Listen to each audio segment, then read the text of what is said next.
Hi, everybody. Welcome to Paste Studio on the Road. We're live right now in Pizziconi's Palace in Brooklyn, New York with Ira Wolf. Ira, thanks for joining us. Thank you for having me.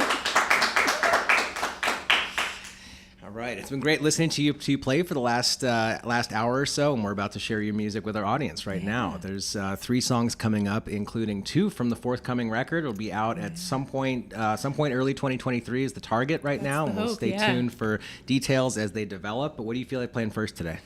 First, I'm going to do one from my last record.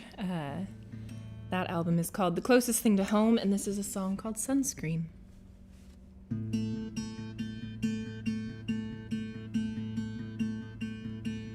I want someone to remind me to wear sunscreen and take my vitamins when it slips my mind. I want someone who knows how I like my coffee and wants to share a bed for more than a night. But I'm stubborn, selfish, and easily jealous at times. I'm hard to love, and I just want someone to try.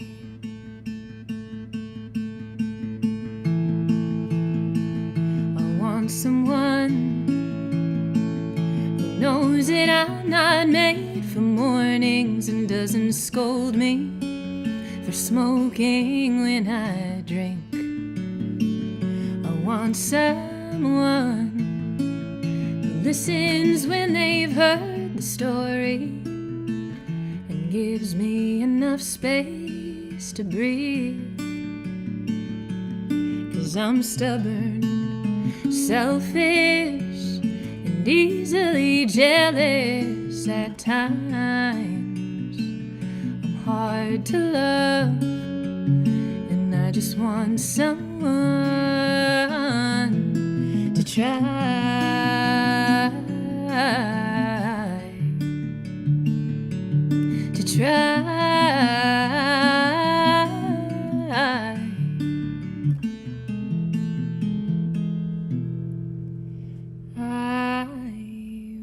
Someone who can ground me when I'm too high and light up the dark side of my head.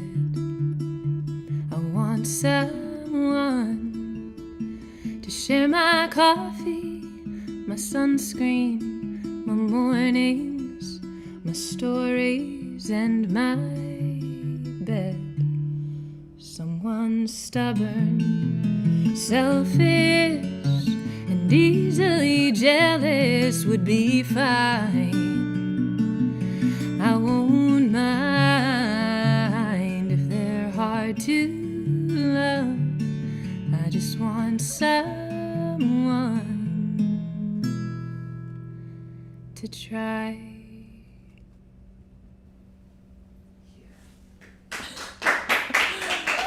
Thank you. Thanks. All right, thank you for that song. This is a wonderful way to start out the session, and I hope for you that you're doing what you need in terms of companionship and partnership and finding those things really that the song dog. is about. Yeah, she's very sweet. There you go. There you go. Yeah, I would imagine. So we got a good chance to chat offline about the mobile nomadic lifestyle. You have a van that you love very much, which was one of the. I mean, looking at your Instagram, it's like you are everywhere. You're doing the coolest things, and out in nature and enjoying things. I'm stoked for you that there's a dog involved in that. But it must be relatively difficult, more difficult than a person who lives in a house that doesn't have wheels on it. To establish those kind of and find a companion that wants to live that same kind of a life. Can we talk a little bit about what it's like for you to be just out road warrioring all the time?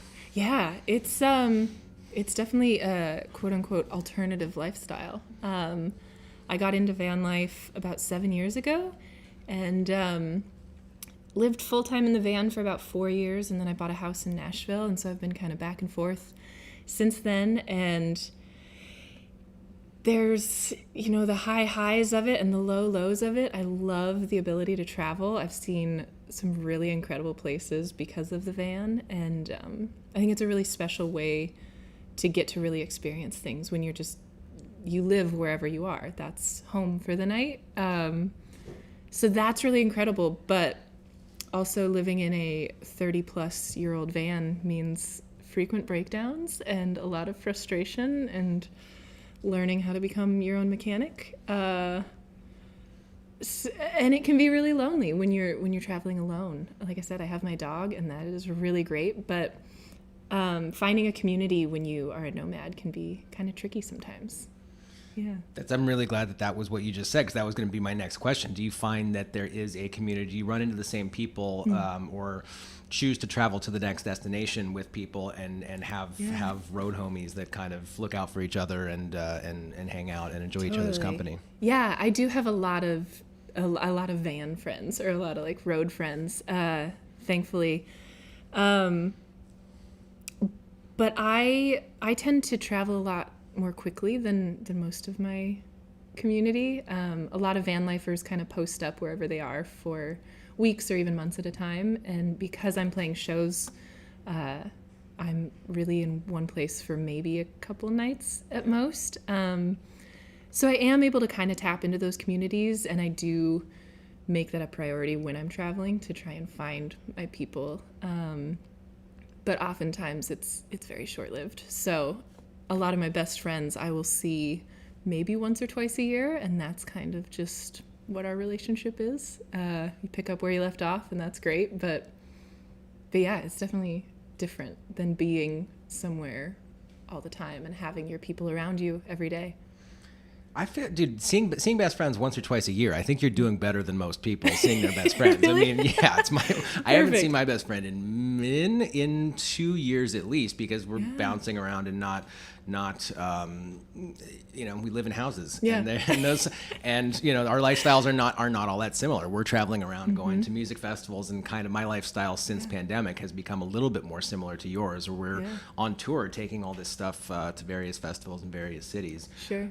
But I think once or twice a year, that's plenty. Maybe that's just a good adulthood. That's a good amount. That's just adult friendships. Is you're like, hey, it's just texting each other like, let's catch up soon, every 3 months, and that's your friendship now.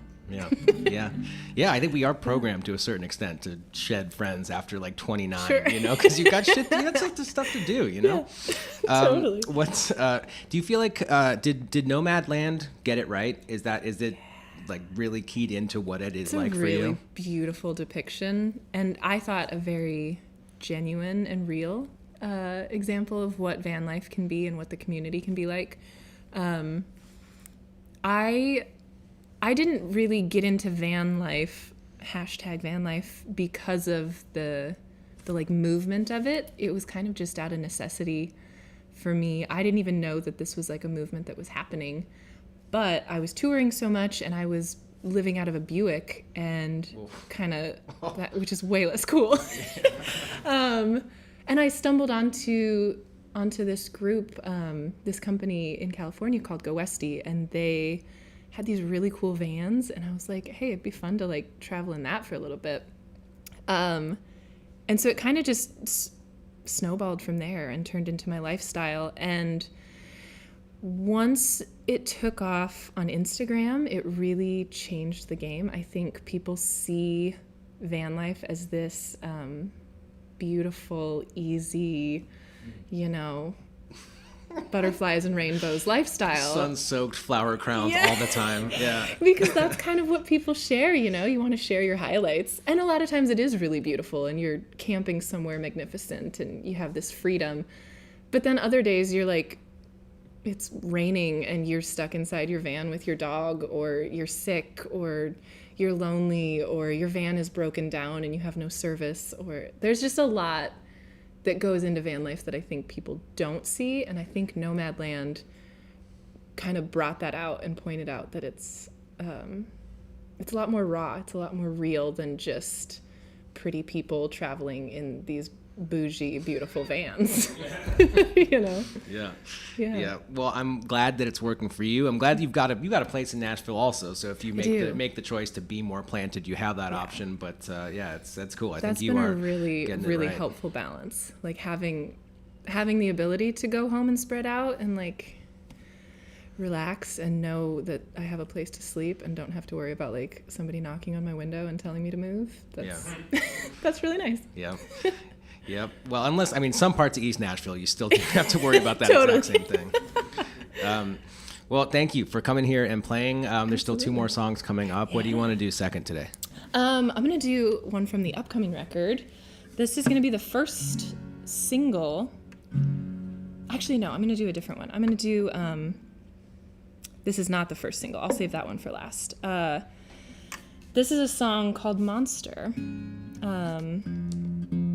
And it, like we said, this will be, hopefully the record will come out by next spring. I would love to have it out by this fall, but I haven't released a record in 5 years, and I forgot how much time it takes to get everything kind of put in place. So this is one of the new songs. This is called Monster.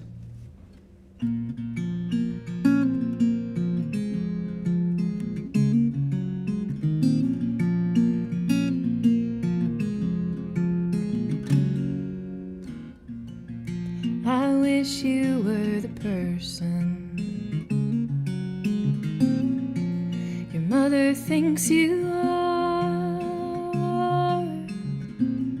but I've witnessed every version. I know the depths of your dark,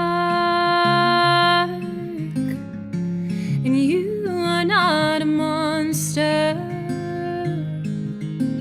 You don't hide beneath my bed. You are just a fragile man, and there's nothing scarier than that. And I wish that I believed you when you tell me that I'm safe. Don't know when it happened that I became afraid, 'cause you are not a monster like the stories in my head, but you learned how to ruin me, and that's what scares me to death. You're scaring me to death. You're scaring me.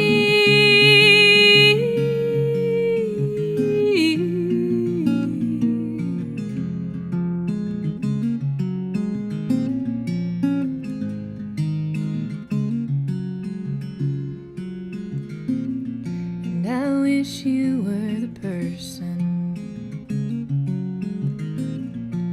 I told the world you are, but I have peered behind the curtain. I know the depth of your dark.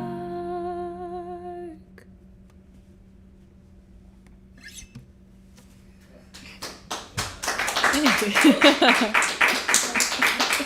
Thank you. Right. Thank you for sharing the new one. Where are you at in terms of the release stuff? Are you all written, recorded, mixed, and all that, and doing the business and organizational part of it right now, or where are you at in that process? So everything is recorded for the most part. There's still a couple overdubs that we are entertaining, including a horn section, which is Nice. Hilarious to me. Yeah, to just think a little that minor touches here and there, like right. horn You like section. take a song like that, and you're like, you know what that needs? That needs a French horn. Yeah. So we are very, very close to finished tracking. most of my work is done, which is great. So now it's kind of on my producer and a couple bandmates and engineers. We are hoping to have a single released here in the next couple months, which I'm really excited about, and then hope to have everything mixed and mastered and kind of ready to go by the fall, and then it'll be the more managerial and promotional stuff, and just trying to get things set up in the right way that it's a successful release. As an independent artist, that can be kind of hard to navigate, especially for my brain that's like a little more creative focused. Yeah, mornings are not a time for you. How did you phrase it? I'm not good in the morning? Something like that, yeah. That knows that I'm not made for mornings. Yes, thank you. Yeah. Very true. Yeah. Very true statement. Yeah. So I know that you went to Berklee College of Music, and I was wondering this while we were talking about van life and various other skills that go into being a touring musician above and beyond the music. Was there anything like that in the curriculum that showed students how to release things, how to take care of yourself, how to pay bills, and like how to organize your life, basically apart from the music aspect of a musician's career? I'm sure there is. I was at Berklee very, very briefly. I studied in Montana at University of Montana for 3 years, and then I transferred out to Berklee to study music therapy and songwriting. And I was there for a semester before I ran out of money and was like, I can't afford to stay here. I'm sorry for bringing that up. My bad. It's okay. It's great. That was kind of the catalyst for me being like, where should I go? And I ended up in Nashville. So it worked out. But but yeah, I learned a lot at Berklee. It was a huge intro to just kind of the modern music world. I'd been studying classical music and opera up until that point, and Berklee was kind of the transition into songwriting and working on my own music. But I didn't get far enough into my program to know the answer to that question. Yeah. But I'm sure they probably teach you. I would hope that they teach you how to I would hope. I mean, I never came across anything like that while I was in college. I mean, I didn't pay any attention at all in college, so I don't also know the answer. I did graduate from a school, but I shouldn't have gone at all. I should have just started doing this, you know. But I mean, I think that your program that you designed for yourself with 1 semester at Berklee, school in Montana, and then school of Nashville and just life is probably more advantageous than going into massive debt for the rest of your life. You know, it depends. I mean, it's a custom fit for everybody. I think there's a lot of benefit. I'm glad that I went to college because I think I grew up in a really small town in Montana, and I think I was just a little bit sheltered and naive about the rest of the world, and especially the music business. I just didn't have a lot of experience with any of it, and so I'm glad that I had kind of that transition period to just take baby steps into everything. But I will say the most I've learned about the music business and about being an artist and about songwriting has come from just doing it. You know, school of hard knocks or whatever they call it. Like, I think that's, the best education that I've gotten has just been randomly at 23 deciding that I was going to go on tour, having no idea what I was doing, and just figuring out the hard way and a lot of trial and error. And Yeah, I agree. I mean, I certainly learned more in the first 6 months of doing this and just figuring stuff out than I did in any previous educational opportunity, which is not to shit on college and say don't go to college. I mean, if you're science, what's STEM, if you're designing bridges, you should go to college. Definitely. If you want to be a heart surgeon, you should do that. Probably, but it's not always the best path, you know. And there's a lot of debt that is unnecessary that people just don't use those skills for anything ever. You just got the piece of paper. I've never shown that piece of paper to anybody ever. I'm employed, I do stuff, but I mean, I've never proven to anybody that I went to school. That makes me feel better about the fact that I don't have the piece of paper. Like, I did 3.5 years of school. And, you know, I had the 6 months more and I could have gotten a degree maybe, but that makes me feel better. Thank you. I went to college. Yeah. Man. Really? Yeah. All right. Look at us, guys. Here we killing go. it. All right. This message brought to you by high school. I mean, stay in school. Go to school, kids. It's great. Yeah. My parents are gonna watch this and be like, "Come on." Man, well, it sounds so good. We really appreciate your time and your music and everything, Absolutely. and cannot wait for details on the new record when that comes out early next year. Sometime Yeah. next year is the Yeah. target. What do you feel like doing third here today? I'm gonna do the single that I was talking about. We are hoping to have this out in a couple months, and it might be the title track of the record. Again, things that we just haven't totally decided yet. But this is one that I'm excited about on the upcoming album, and it's called Rock Bottom.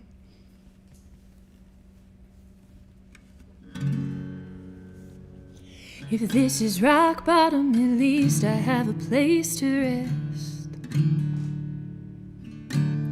Here at rock bottom where I don't have nothing left. I'm gonna lay here a while and wait until the sky goes dark. Then I'll feel around for what's left of that old heart that I gave away.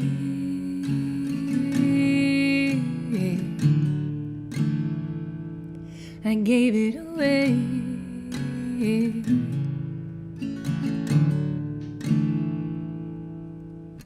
If this is rock bottom, at least I'm on solid ground. There's nowhere left to fall when you're already so far down. There's a million things lost that'll never be found. Like the ropes I know I left myself so I could climb out, but they've gone away.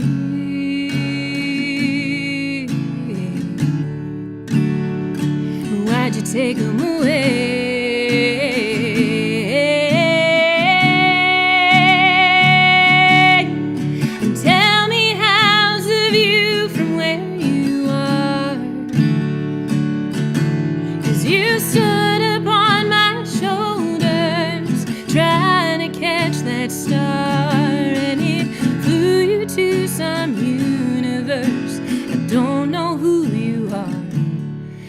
Forgot it was your turn to pull me up out of the dark. And you just ran away.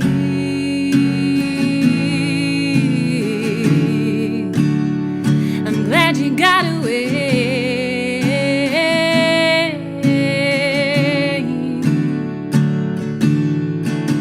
From rock bottom.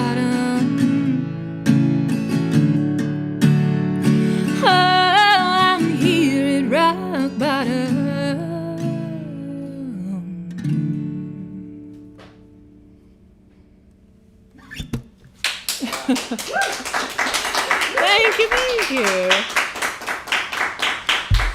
All right, this has been a total pleasure. Ira, thank you for coming and hanging out with us at Drea's apartment here in Dumbo, and best of luck on the record when it comes out. Please come see us again. We'll be out around, maybe driving around in a van. We can intersect in our vans and do something. Yeah, I know. Yeah. I'll send this to Go Westy. Be like, hey guys. Nice. Awesome. Thank you so much for having me. This has been really fun. See you next time. Thank you. All right, and that is it. We did it. Yay! Thank you.